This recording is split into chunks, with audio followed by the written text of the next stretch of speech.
MUSE TV After Show for Ironheart. Yep. I'm Diego Carranza. I'm Nicholas Renteria, and this is episode 2 of Ironheart. Season 1. Yeah. So let's get right into it. Let's talk a little bit about her morality in this episode. We definitely see a lot of like the choices she's making. She knows it's not good. Even her friend or love interest is telling her like, "Dude, are these even the right choices for you?" And she's going through a lot right now. Exactly, and she knows it's not good, but she has to do it because of her struggling. Like she needs the money. So there's definitely a lot of things about her morality going on there. Yeah, she quite literally gets another like almost like voice in her head in the form of Natalie. This quite literally just this force, not kind of a person, but not a regular person, almost like a force driving her to the good in a way, as opposed to the gang that's kind of driving her to cut corners, go into crime a little bit, just make ends meet for her robot. Yeah, pretty much. Yeah, exactly. And speaking of the suit, we do see, she does build her suit. Finally, it's finished in this episode. She's able to, get it to work again, and we do see it in action. The second episode. Yeah. We see it in combat. We see it how it works. Some new some things that Tony Stark didn't have on his suit either. Yeah. So we saw her like the hands like detach and like work like by themselves independently, which is really nice. Yeah, it's advancing it even. Yeah, it's pretty. Which goes to show like just how intelligent Riri is and like compares to Tony Stark almost. Yeah, it's just the fact that she doesn't have the same resources or money or materials for her suit. But yeah, they're making it very clear that she's very capable of building extraordinary stuff just like him, if not things that with even a little bit more than the original Iron Man suit. And it has the same message of she's a genius. She just had the misfortune of being born the way she was in the life she has.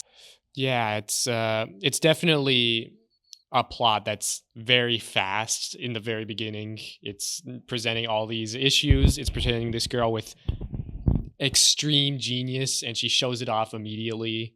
But it all kind of falls apart really quick. And literally falls apart just like the first episode when her suit fell apart, right? Yeah.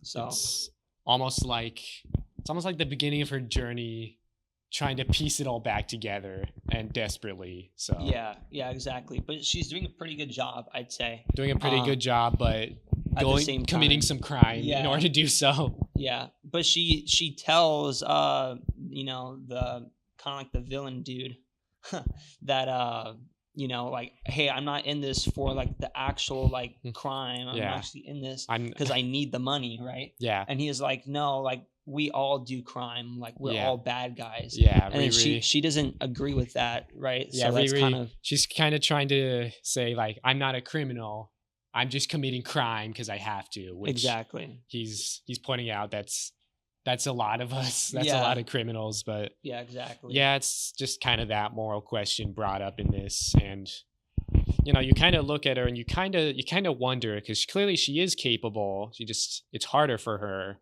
But at the same time, is this a good idea? And yes, she has a voice telling her no. She has Natalie. She has hyper intelligent AI telling her no, don't do this. Yeah, exactly. So another topic right here is the AI that she built. It ends up being her dead best friend, Natalie.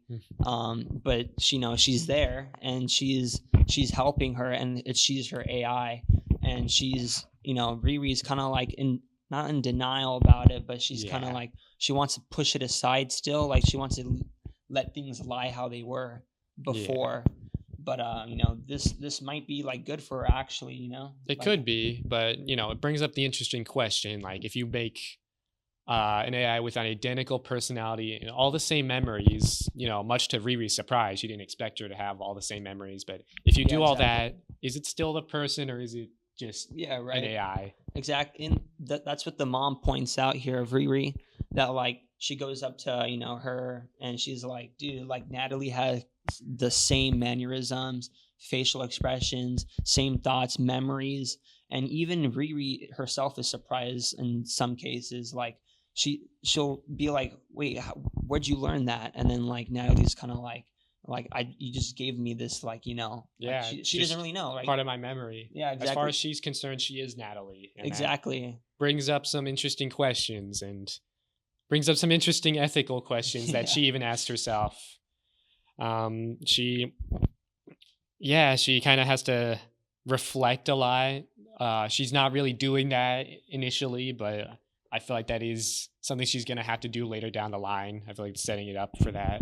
Yeah, exactly. Another development in Ironheart is her introduction to this Joe character. Oh, yeah, exactly. Another guy who very ethically ambiguous or at least low-key, you could say, if that makes sense. He's on the black market, according to him, blackmailed quite a bit because of all his connections with shady folk. Shady buyers, whatever.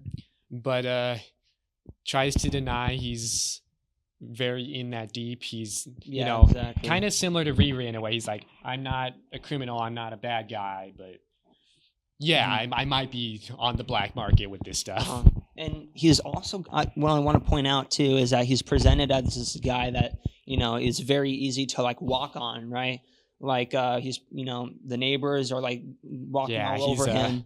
Timid guy, very timid, and he actually like lets Riri do whatever. And Riri, what I like about this episode is that she points out, like, don't let people walk all over you, don't let people like except for step her on you.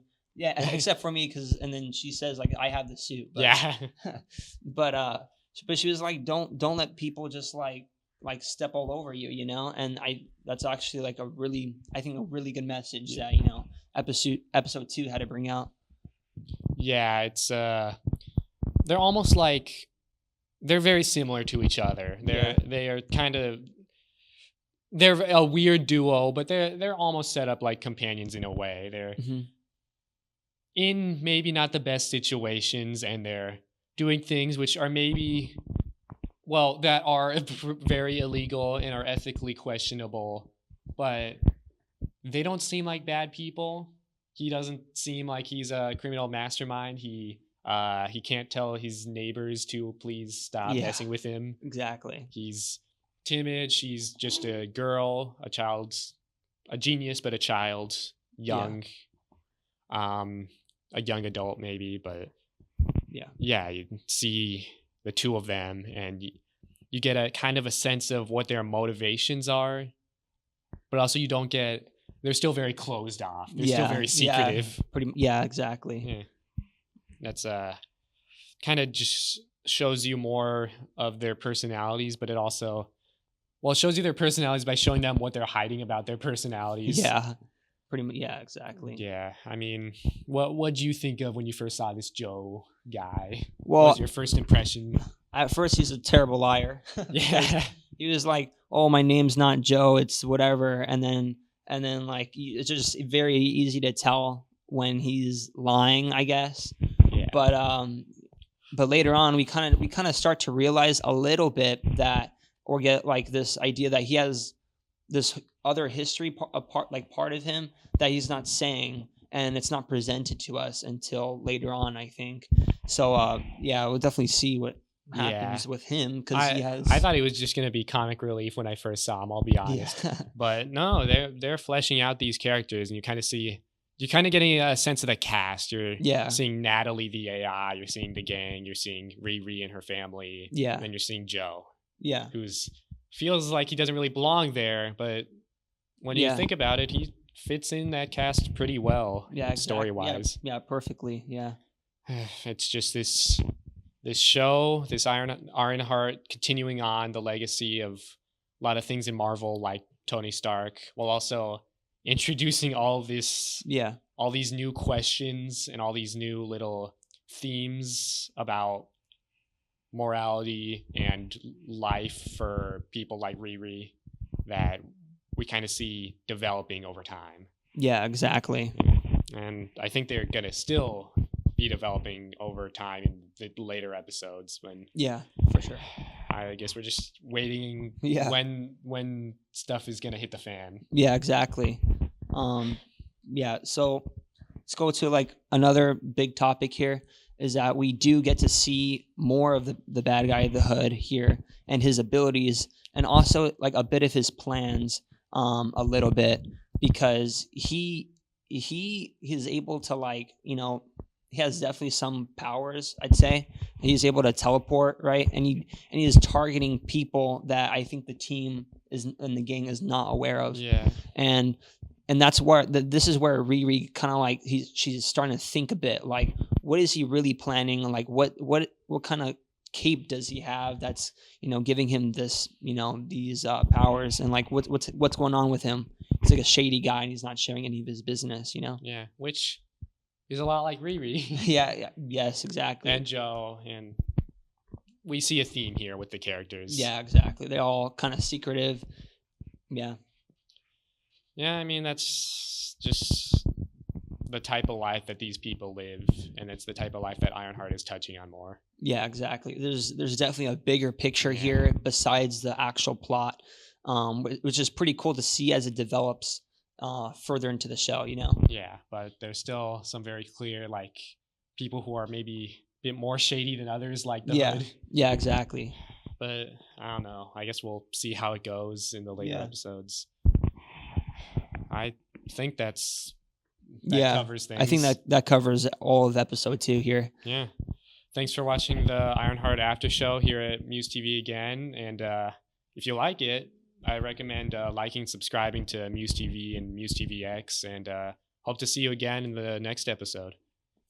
See ya. Bye.